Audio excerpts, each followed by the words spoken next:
พาเด้อ53 โลตัวนั้น40เท่าไหร่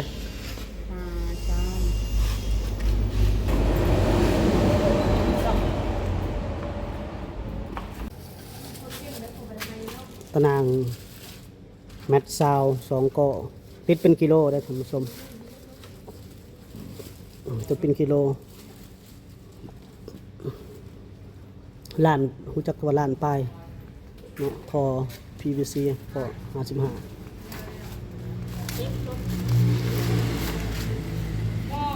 มี4 ล้าน 6 แสนกับ5,000 กีบ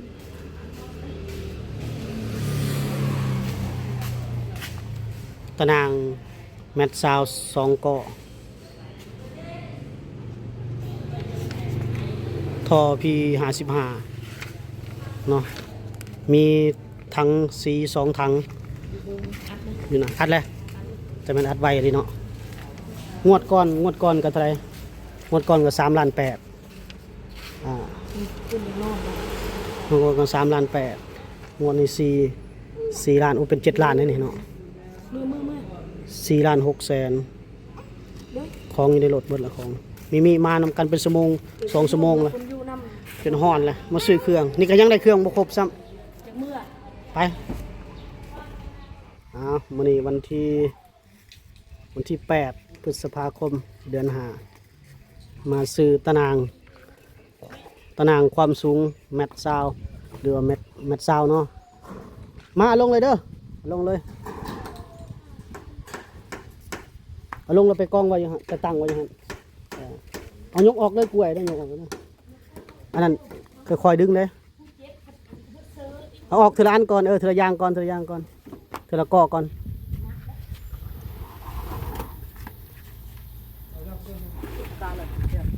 ผู้เดียวได้บ่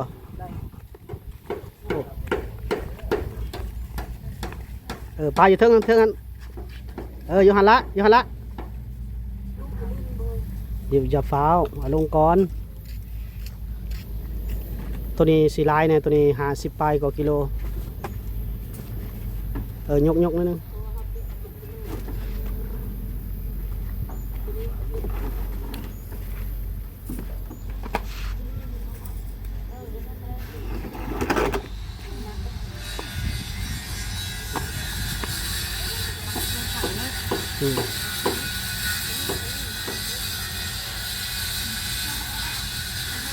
ทางนี้เด้อเอาทั้งสีทางนี้นะพี่ทั้งสีอยู่ฝั่งนี้นัดไปส่งถังพูละถัง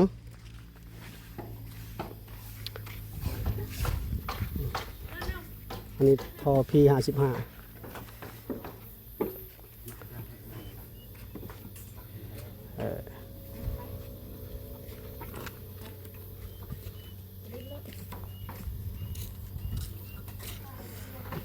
รถกับเพื่อนนี่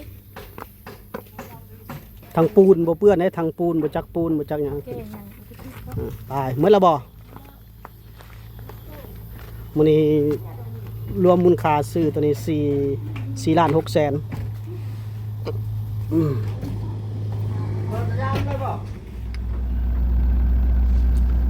สบายดีและสวัสดีเด้อพวกพ่อกับบ่จอยเส้นเก่าเส้นเคยตำส้มมื้อนี้เขามาติดตามเพิ่นเฮ็ดแท่งน้ำอีกเด้อตำส้มเนาะติดตามเฮ็ดแท่งน้ำแล้วก็มือก่อนกับบ่จอยได้ไปซื้อตะนางตะข่ายเนาะมาให้เพิ่น2ก่อซื้อสี2 ถังสีภายนอกเนาะแล้วก็สีจริงว่าซั่นซะแล้วก็ซื้อพวกลูกกอกลูกกิ๊กซื้อมันยังมาอีกเนาะแต่บ่จอยจะให้มีคลิปให้เบิ่งพร้อมเนาะแต่ว่ามื้อนี้ก็เพิ่นยกแท่งน้ำขึ้นไว้แล้วท่านผู้ชมเนาะก็น่าจะแล้วมื้อนี้แหละท่านผู้ชมเนาะแต่ว่าคานมันยังแล้วเขายกขึ้นมาไว้เรียบร้อยเมื่อแล้วล่ะเดินท่อเดินยังเสร็จสิ้นเรียบร้อยเมื่อแต่ว่าน้ำยังทันได้เป่งขึ้นได้ท่านผู้ชมเนาะอาจจะเป่งขึ้นน้อยๆนึงทดลองเบิ่งวันมันทุกอย่างมันใช้ได้เป็นปกติบ่แต่ว่าน้ำยังทันได้เพราะว่าคานมันยังบ่ได้แข็งแรงเด้เฮายังบ่ได้อันดูดน้ำขึ้นไปใช้หลายๆว่าซั่นซะเนาะท่านผู้ชมเนาะโอเคเขาไปติดตามรับชมนำกันเลยเนาะไปเบิ่งหน้างานตัวจริงเนาะ มามันนี่ยกแท่งน้ำขึ้นเลยได้ท่านผู้ชมโอ้ขับเนาะพอดีงาม2 เมตรอยู่เป็นกำลังเดินทอเดินนั่นพอบ่พออีกของงอกับบ่พอสิเดี๋ยวไปซื้อตื่นนี่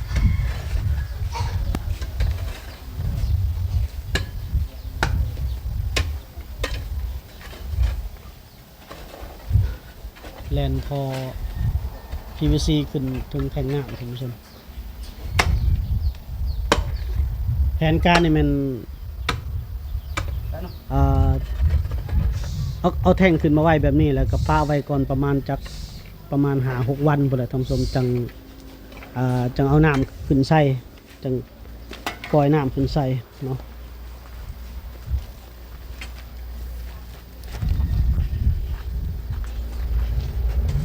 เดินมาประตู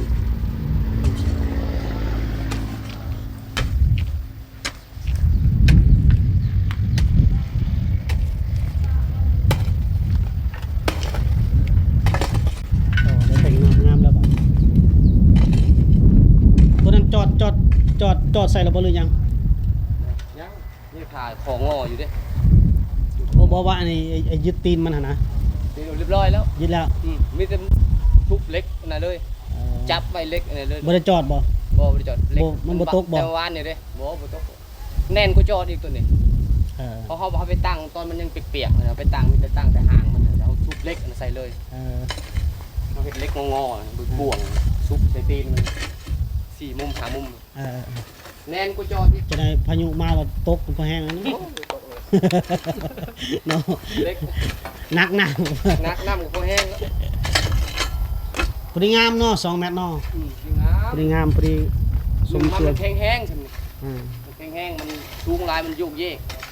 นั่นแหละก็นอนลองจินตนาการเบิ่งคัน2 เมตร มัน 5 ป้ายแล้วเนี่ยข้านขึ้นไปกับ20 เซน เนาะ 2 เมตร พอดีงามบ่สูงแล้วก็บ่ต่ำพอดีงามยังน็อตยังเนี่ยยังข้อต่อยังเนี่ยจักอัน เอาของอนหาอัน 5 อันเนาะ หาอัน ของงอ3 ตาเด้ 3 ตาเอา2 อัน เอา2 อันหมดแล้วบ่หมดเท่านั้นบ่ 6เลยเอาเพื่อใช่มันจะมัน6ใช่ เอา6 อันของงอเอา3 ตา 3 อัน แล้วน้าไปมันมืด ตัวยาวนี่ท่อนี่ได้แล้วบ่ตัวยาวตัวนี้ได้แล้วบ่ พ่อบอก บ่ได้มีหยังอยู่บ่ของงอของยังได้แล้วบ่ สิ ครบมันบ่ พอแล้วติ อ่า เดี๋ยวเป็นต้นอะไรก็แม่นแล้วอ่ะ เออ พอแล้วของแนวเส้น1ตัวนี้เลย2 เส้นเนาะ เดี๋ยวมันมีตัวหนึงตัวเฮาซื้อมาก็เส้นหนึงแล้วก็โตเราเก็บได้ 3 เส้น3 เส้นมันก็วิทย์แล้วเด้6 อ่า นะตกคุณนะ อืมเออเบิ่งเขาไปเบิ่งทดลองเบิ่งหลังจากที่ติดตั้งน้ำได้แล้วเนาะทดลองเบิ่งว่าท่อน้ำระบายนี่มันสิออกฮอดพุ่นบ่เนาะท่านผู้ชมทดลองเบิ่งมันสิไปบ่วะท่อน้ำเสียไอ้น้ำมันสิไหลออกพุ่นบ่ไปละกำลังไปเบิ่งมันไปบ่นี่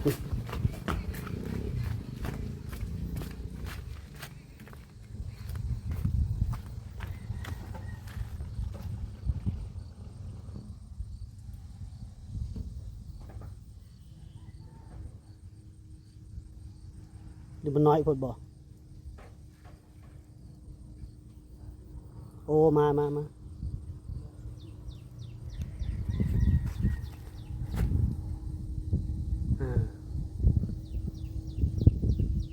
ยวเพิ่นมาเด้อโอเคตัวนี้ผ่านตอนนี้ทดลองอัน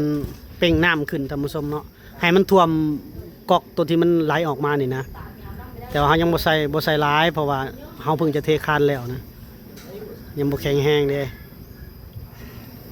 แล้วเฮาสิลองเบิ่งว่าก๊อกมันน้ำมันมาแล้วบ่แต่ละบ่อน่ะนะ วิทย์เลย วิทย์แล้วบ่ฮอดใส่ละประมาณใด ประมาณมันใกล้แล้ว ใกล้แล้วบ่ ใกล้เลยแต่มันหนักนะ เบิ่งเฮาลองเปิดก๊อกอยู่พี่เบิ่งซะเปิดแล้วบ่ก๊อกนี่ กูกอกเลย เด้น้ำไหลมาแล้วเนาะ แห้งตีตัว น้ำยังบ่หลายมันบ่แห้งเนาะ นำนะครับประมาณบาง30 ลิตรหนึ่งหนังมันเป็น1,000 ลิตร100 ลิตร รู้ไปซีดตัวนี้มั้งก่อน 1,000 ลิตรอันนี้ก็30 ลิตร เอาตัวนั้นเด้อโอ้ตัวนั้นแห้งๆดันมันต้องใช้งานหลายเด้อตัวนั้นเด้อ ดี เออ แพงเนาะ ทีเด้อ มันน้ำยังเต็มถังเลยเอามอดกอกเด้อโอ้กอกนี่บ่ได้มาไว้เท่าดีเนาะยาแล้วอยู่หั่นน่ะฟังครับโอ้ตัวนี้แห้งได้อกอกนี่เนาะแห้งเนาะเอาทดลองแต่ละกอก น้ำมันเป็นปิ่นเนาะซ้ำนั้นแหละ ตัวนั้นอยู่ใกล้มาแห้งเนาะ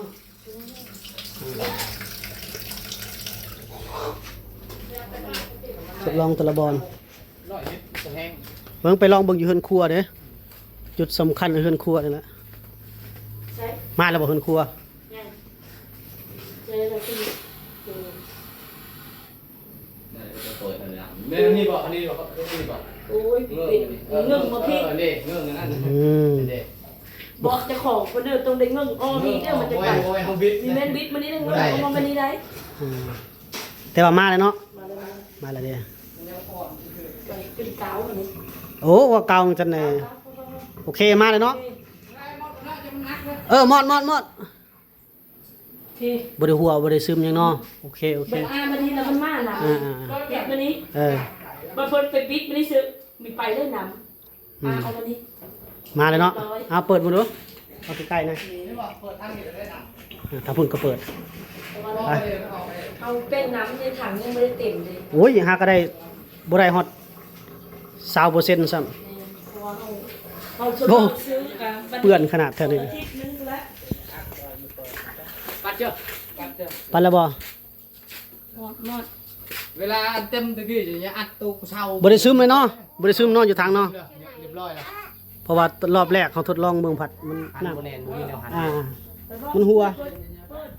ปิดเปิด รอบแรกในรอบนี้ถือว่า อัดเพื่อนลูกอย่างเงี้ยยาเป็นนาไหนยันเร่งเที่ยวรถลางอย่างก็ตั้งก็ปกเสา ตัวนี้การเดินทอลงทางหลังนี่เอาสมบูรณ์แล้วบาดนี้แทงน้ำก็มีละท่อน้ำเสียก็ไปละทั้งพี่ จะต้องกินซุป โอเคเนาะท่านผู้ชมเนาะสำเร็จเสร็จสิ้นน้ำหนักน้ำเอาไปนั้นก็ได้เป่งคือหลายเนาะน้ำปริมาณนะ ประมาณ20 ลิตร 20 ลิตร3 ลิตรแต่ว่า30 ลิตรแต่ว่าเขาทดลองหมดแล้วเนาะแต่ละอย่าง แต่อย่างมันเป็น คือว่าบ่ได้บ่มีบ่หัวบ่ซึม ขัดคนเลย มันไม่ติดกัน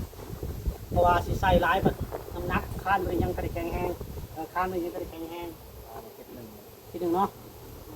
คือสิบ่มีหยังผิดพลาดเลยที่บ่มีหยังเลยเรื่องมันน้ำมันดันบ่หรือน้ำหลายแล้วมันดันมันหัวก็มาแก้ไขให้ได้อยู่บ่ ได้เนาะมันผิดพลาดคอยแก้ไข สมมุติว่าแบบน้ำมัน1,000 ลิตรเนาะแห้งดันมันแห้งว่าซั่นซะมันบ่อยู่หมู่ใดมันแตกมันฝักมัน มา มา แก้ไขใช่ไหมครับ ก็ดีก็สร้างคนเดินไปร้านหนึงยังหาเด้อท่านผู้ชมเนาะฮะโอ้ขอบใจหลาย ขอบใจเด้อทางผู้ใหญ่ใจดีเพิ่น มีแต่มือหน้าพุ่นละงานเลี้ยงเขาจะติดต่อกันอีกเนาะสบายดีแม่ไม่มี สบายดี น้อง สบายดีไหมลูกนะ เล็กสบายดีเอฟซี สบายดี พอคำสบายดีเด้อ สบายดี เป็นได้เจ็บฟรี เป็นพี่คือเก่า ยังบ่ดีบ่ แต่มันยังบุรีแต่ว่ามันออกแล้วหนอง หัวมันได้บีบอกแล้วบ่ บีบแล้ว กำปั้นสัตว์มันเดือดแดง เพราะใส่แพงหน้าก ลางคืนบ่ได้เจ็บแห้งบ่กลางคืน โอ้คืนนี้เจ็บแห้งในคืนนี้เด้อน้องมันออกแล้วแต่ยังเจ็บ จักหัวแหละจักหัว 3 หัว 3 หัวเป็นผี3 หัว เพ่งมาได้แข็งหนัก ยังก็เลยเป็นเจ็บฟรีแต่ก็เลยยังเฮ็ดอันนั้นบ่ได้เนาะยังติดตั้งตะกายให้บ่ได้ อืม เรา ยั ยัง งเจ็บ 2 มือระวัง2 มือ 3 มือนี่ก็ ดีจัง ดี ดีจังคอยเฮ็ด ได้ ไม่กินตลกเติมเยอะกัน ดีจังคอยเฮ็ดแท่งน้ำก็ถือว่าสำเร็จแล้วทดลองเบิ่งหมดแล้วบ่มีมองหัวมองซึม ใจ คือว่างบเฮ็ดแท่งน้ำนี่ก็หมดหลายเลยเด้ค่าสร้างก็6 ล้านเบิ่งซื้ออันนั้นก็3 ล้าน 8ซื้ออุปกรณ์มา2 ล้าน 4โอ้หมดตกอยู่10 ปลายล้านนะครับ โอ้ยเป็นแนว ถือว่าสบายแล้วบัดนี้ตัวซีตัวหยังในห้องน้ำก็มีแล้วก๊อกเกิก คักแล้ว อีกประมาณ5-6 มื้อจังเป่งให้มันเต็มจังปล่อยน้ำ มันซุกอีกวันนี้มันซุกอีกจังนั้นมันใจเด้มันจะแห้ง นี่นะก็ได้1,000 ลิตร เพราะว่าเฮาต่อเว้นอยู่แล้ว เอาทิศหนึ่งบ่อาทิศหนึ่งทิศหนึ่งเนาะเพื่อความ ไม่เจ็ดมือเนาะ 7 มื้อจังเป่ง นี่มันนำต่างหากเลย เฮาเดินพอต่างหากแล้ว หมายถึงว่าบ่จอยอันตั้งก๊อกไว้ต่างหากให้เพิ่นต่อมาไว้ใส่สวกข้าวก่อนใส่แบบว่าอยากเฮ็ดนั่นเฮ็ดนี่ก่อนแล้วหลังจากนั้นจังเป่งใส่เต็มนั่นเรียบร้อยแล้วก็จะใส่เลย มันก็มีก๊อกทางเดินต่างหากอีกเด้เวลา อันเฮามีเวียกมีงานมันต้องใส่ด่วนใส่หยังนำเทื่อน้ำบ่ทันน้ำจะแทงหมดบ่ก็ค่อยใส่ไปเฮ็ด โดย อยู่ดีมีแห้งเลยจังค่อยดึงตะข่ายก็ กันว่ายัง2-3มื้อนี่แหละ สีก็ค่อยเฮ็ดค่อยเฮ็ดค่อยเท้าผสมน้ำหน่อยนึงสีขาวนี่คือสีภายนอกสีห้องพื้นสีห้องพื้นมันสีขาวสีห้องพื้น บ่ฮู้ผสมน้ำนั่นแหละยังบ่เข้าใจ ได้อยู่หน่อยนึงบ่ใส่หลายใส่ประมาณ2 โอ สร้างใกล้ๆเลยนะทางที่อยู่ในตอมือ2 มือ 3 มือ จำเป็น เพิ่นให้เฮ็ดเอง กระบอกขาว ลูกเคยเจ้าก็ได้อีดอกลูกเคยกัน มันได้ ให้เรามาเฮ็ด เราน่าจะมีประสบการณ์อยู่ นี่จะมาแต่เวียกเราเลยเราเฮ็ดให้ ลูกเคยมาซอยแน่ทาสี ทำเดียวก็แล้ว พื้นมันก็หาผ้าบัดมาห้องเด้อผ้าบัดขาดนะ โดย บ่ให้สีมันย่อยใส่ โดยหลักตัวนั้นเขาก็ใส่อยู่ทางคืนอยู่ล่มนี่เลยอันนี้มันก็ล่มตลอดเลยคอยก็คอนำเขาแล้วแต่ว่าดินเขา โอ้ แต่ว่าคอย หมายถึงว่ารักแดนเอามัน ก็แดนก็คือเขามีแหละหลัก คือบ่ฟังใส่รักเฮาไปดีเลย บ่ได้มันล่มตลอดเลย ล่มก็หาวิธีเอาปูนเทเอาบ่หรือเป็นยังเอา เอาปูนมันน่ะเฮใส่ มันแดนเขามันสิยากยุ่งยากหนา บ่ มือ มีเลยแดนหลักก็ยังเด้หลักแกนแต่ตะบิดผังเลย ดีแท้แล้วเอาของตัวเองใส่ของตัวเองฮะ เอานะคะเอาปูนไปเทมันคือมันแน่ หาวิธีเฮ็ดวิธีนะไปฟังใส่แดนของคนอื่น ตายเนี่ยที่ยันหน้า มันเป็นของคนอื่นประมาณนั้นแม่นหรอก ของอื่น เฮาก็ฟังแดนเฮาเองแหละ เป็นของเฮามือหน้ามือในเลย ชอบ เมื่อคอยฟังนี่ก็สอง เป็นน้ำใส่ได้ สองหลักละลม ล่มบ่มันล่มแล้วมันเป็นดินเก่า เก้า เจ้าต้องมันเป็นดินถมใหม่เป็นดินเก่าต้องหาวิธีเด้อสีคอยทาสีห้องน้ำสีฟ้านี่ต่างหากทางในบ่ต้องทาทางใน โดย สีห้องพื้น เลื เรือ เลือสิค้าเลยเนาะ เรือละทาเรืออยู่แล้วเรือน่ะ เออ คือสีห้องพื้นนี่ก็เรือสีห้องพื้นก็เฮาทา3เทื่อนี่ก็มันก็งามเลย มันก็คือสีจริงเลยข้างในเป็นสีขาวอ่ะทาลูกกิ้งเขาซื้อมา4 อัน4 อันนี่คือแบ่งทาคนละสีเด้อ2 อันนี่คือทาสีขาว2 อันนี่คือทาสีจริงอย่าไปเอาสีตัวนั้นมาทาปนกันเลยนะ คือสางเงินเลือดแล้ว ทาปนกันไปมาแล้วมันบ่มันสิไปติดรวมกันหมดเลยแบ่งออกลูกกิ้งก็แป้งก็ขอยทาซื้อมา6 อันก็แบ่งออกแป้งมันตัวเป็นแป้งเป็นฟอยล์น่ะเอาไว้ทาประตูขอบมันค่อยซื้อมาให้หมดแล้วตัวนี้พกหมดแล้วสีน้ำมันน่ะเด้สีน้ำตาลเนี่ยค่อยทาไปเด้อ มือนึงกันแล้ว แม่นค่อยเฮ็ดได้แต่มีแต่สิมอบให้เจ้าดูแลต่อแล้วบาดนี้เวียกงานสะพานบุญก็ปล่อยก็หมดแล้วมันก็สิเข้ามาจอบอยู่มือน้ำนี่เต็มสิเข้ามาจอบอีกเทีนึงอีกมือเป่งน้ำมือนึงสิเข้ามาจอบอีกแต่ตัวอื่นก็มีแต่เจ้าดูแลเองคือเก่าทำความสะอาดรักษาความสะอาดคือเก่าเด้อ ขอบใจได้มิขอบใจ ให้แม่ไม่มีกับน้องไม่มีเพิ่นกล่าวคำขอบใจผู้ใหญ่ใจบุญเด้อเพิ่นเฮ็ดให้เฮาซำนี้แหละถือว่า สมบูรณ์แล้วครอบครัวสมเจ้าบาดนี้คือว่าสมบูรณ์ทุกอย่างน้ำในไฟสว่างเบิดคือว่าผู้ใหญ่ใจบุญเพิ่นก็คือว่าเพิ่นก็ตั้งอกตั้งใจสร้างให้สมเจ้าและคือว่าสร้างครบคือว่าได้เป็นเริ่มชีวิตใหม่เลยบัดนี้ครบหมดทุกอย่างเนาะเปลี่ยนชีวิตสมเจ้าเลย น้อย ย่อมือนบขอบคุณขอบบุญเพิ่นเด้อ ขอบใจเด้อพ่อเด้อขอบใจเด้อแม่เด้อขอบใจหลายๆ ให้พ่อแม่เจ็บอย่าได้ใครอย่ามีให้อายุยานมันยืนให้ตัวนี้ต่อไปให้เจริญให้รุ่งเรือง เป็นการขอบคุณเพิ่นเนาะนี่มีเด้อ ห้าวไม่อ่ะ ขอบใจ ขอบใจพ่ออ่ะ กินเอาไว้ เอา ให้พ่อ ไม่ให้ก็พอโอเคท่านผู้ชมสำหรับภารกิจของเฮาแม่นสำเร็จเสร็จสิ้นเป็นที่เรียบร้อยแล้วเด้อสำหรับแข่งน้ำก็แล้วท่านผู้ชมเนาะตอนนี้เวียกงานอย่างอื่นก็คือพวกตะนางตะข่ายที่เฮาซื้อให้ตะข่ายอ้อมหัวอ้อมเต็มเฮือนนี่ก็ให้เราติดตั้งเอง แต่ยังสิได้ซื้อมามอบให้เราบ่พออีกดอกท่านผู้ชมเพราะว่าบ่จอยซื้อมาแล้ว2ก้อน่าจะอ้อมหมดเลยในพื้นที่เพิ่นนี่น่าจะ3หรือน่าจะ4หรือ5ประมาณนี้แหละท่านผู้ชมประมาณ5ก้อใหญ่เนาะเฮาซื้อมา2ก้อก็น่าจะบ่พอท่านผู้ชมเนาะส่วนเรื่องสีก็น่าจะเหลืออยู่แล้วล่ะสีก็เหลือทั้ง2อยู่แล้วท่านผู้ชมเนาะก็คือมอบให้เพิ่นเฮ็ดเองสร้างเองเนาะประกอบส่วนนำกันเนาะอันใดที่ว่าเวียกบ่หนักบ่หนากายเพิ่นเฮ็ดเองเนาะท่านผู้ชมเนาะนี่ก็คือเวียกงานสะพานบุญของเฮาท่านผู้ชมเนาะ